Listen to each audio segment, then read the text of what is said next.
Good morning. This is KELOLAND on the go with all you need to know in news and weather as you start your day.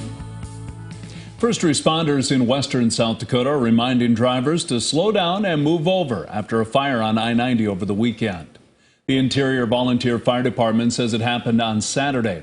Crews arriving on scene found a semi-trailer on fire.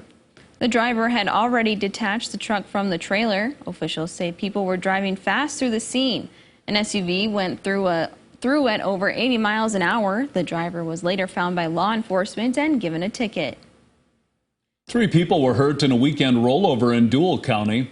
The Sheriff's Department says the driver lost control on Highway 15 south of Clear Lake Saturday morning, and the SUV rolled multiple times before ending up in the ditch. All 3 people inside the vehicle were taken to the hospital. The driver was airlifted to Sioux Falls. The cause of the crash is under investigation. We're getting a closer look at the damage left behind in Grant County by Thursday's derecho. Grant County Emergency Management posted these pictures to its Facebook page. In one, you can see a shed was blown away while leaving one small plane on its wheels and another on its side.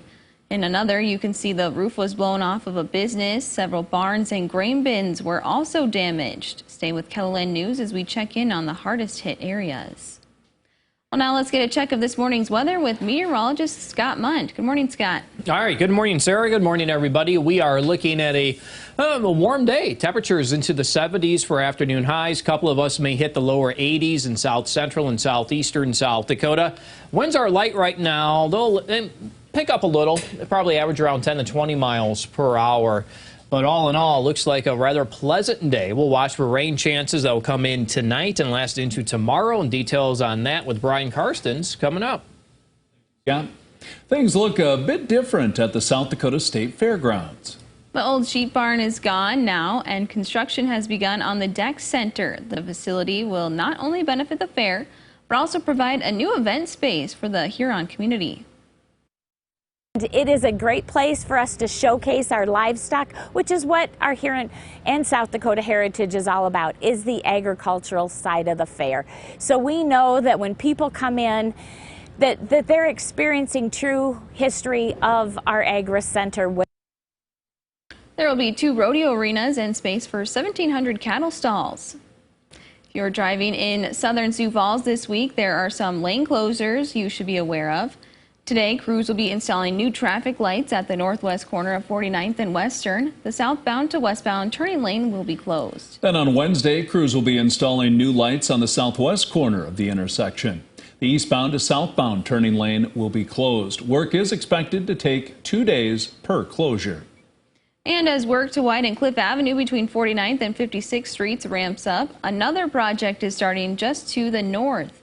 Today, the outside northbound lane will be closed from 26th to 33rd Street so crews can patch asphalt and the curb and gutter. Then on Tuesday, both southbound lanes will be closed between 26th and 33rd. Crews will be performing joint partial depth and curb and gutter repairs. Traffic will be maintained in the northbound lanes. Access to businesses will also be maintained. Work is expected to be done late next month. An event for veterans ages 55 and older is coming to Sioux Falls this year. It's called the National Veterans Golden Age Games. The event was founded in 1985 and offers sports competition and health education sessions. A press conference will be held at the Denny Sanford Premier Center at 2 o'clock today. It includes Sioux Falls VA Acting Director Dr. Timothy Pendergrass, Sioux Falls Mayor Paul Tenhaken, and Executive Director of Experience Sioux Falls Terry Schmidt. And tomorrow, recently elected Sioux Falls officials will mark the start of their terms by taking the oath of office. The installation ceremony will take place at Carnegie Town Hall at 2 p.m. Tuesday afternoon. Mayor Paul Tenhaken and City Council member Kurt Sale will each start their second terms, while City Council members-elect Sarah Cole, Rich Mercoris, and David Barranco will begin their first terms. All were elected in last month's city election.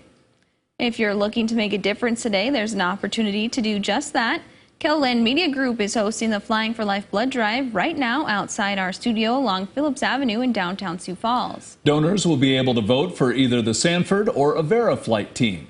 The Bloodmobile will be set up until 4:30 p.m. We provided a link to sign up right here at KELOLAND.com. That's a look at some of our top stories. Now let's get one last look at your weather with meteorologist Brian Karstens. Brian? All right, weather today. Well, we're starting off cool, but for the most part, a lot of 40s, although western South Dakota's had an awfully chilly start. We've had some 30-degree weather in Pine Ridge and Phillip. The air is a little drier. Of course, drier air, too, is going to heat up faster this afternoon. We'll pop in some 80s for highs. Probably Winter and Chamberlain will at least hit 80 today. Sioux Falls will come awfully close. Upper 60s and low 70s common in northeastern South Dakota. Well, keep in mind there's another chance of rain developing tonight. We've got a disturbance coming in from the northwest. So what's going to happen here is we'll have a ribbon of rainfall, and we're kind of eyeing in on this axis or this best forcing that's going to be going on here, concentrated from about Gettysburg, maybe Miller, Redfield, Huron, and then you kind of draw that diagonally toward Flander, Brookings, and north of Interstate 90. That's probably the best chance of getting some wet weather. And I will emphasize that because those that get in the path of that could easily be out of the fields again, even if you have opportunities to get in today for the farmers. So south of Interstate 90, it's a little more spotty in the morning. It could rain, but it looks more probable that Yankton will get back up close to 80 in the afternoon. And then we're probably going to fire up some storms in northeast Nebraska. We'll continue to watch for that. Some hail associated with those stronger storms. Here's a look at the rain outlook, and again, that area painted in green does touch Sioux Falls, so that's something we'll be watching in the near-term forecast. Most of the severe weather chances tomorrow evening will be in Nebraska, into portions of western Iowa. That's a slight risk in the yellow. Obviously, coming off of last week's severe weather, we're all a little bit more, a little on edge. I don't blame you a bit.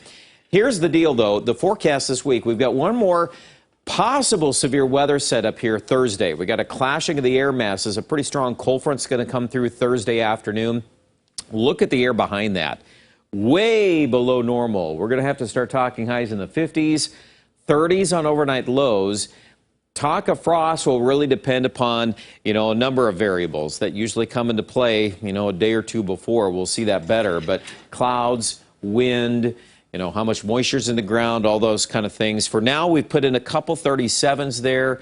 It may end up being just one of those, but I just wanted to let you know ahead of time. It's better we start thinking about that just a little bit. Otherwise, I think for Aberdeen, you're probably a little colder than Sioux Falls. You could see some mid-30s Friday night and Saturday night. Both nights are probably about the same, depending, again, on a blanket of cloud cover that could come in. And, that alone could make a huge difference. So we're not a shoo-in for all this to be really cold, but we do see if we get the clearing, we will have to contemplate that. And then I think Pierre and Rapid also will have some 30s, especially Rapid City. Could be 3 mornings of that, even given what's happened this morning out there. It's been quite cold.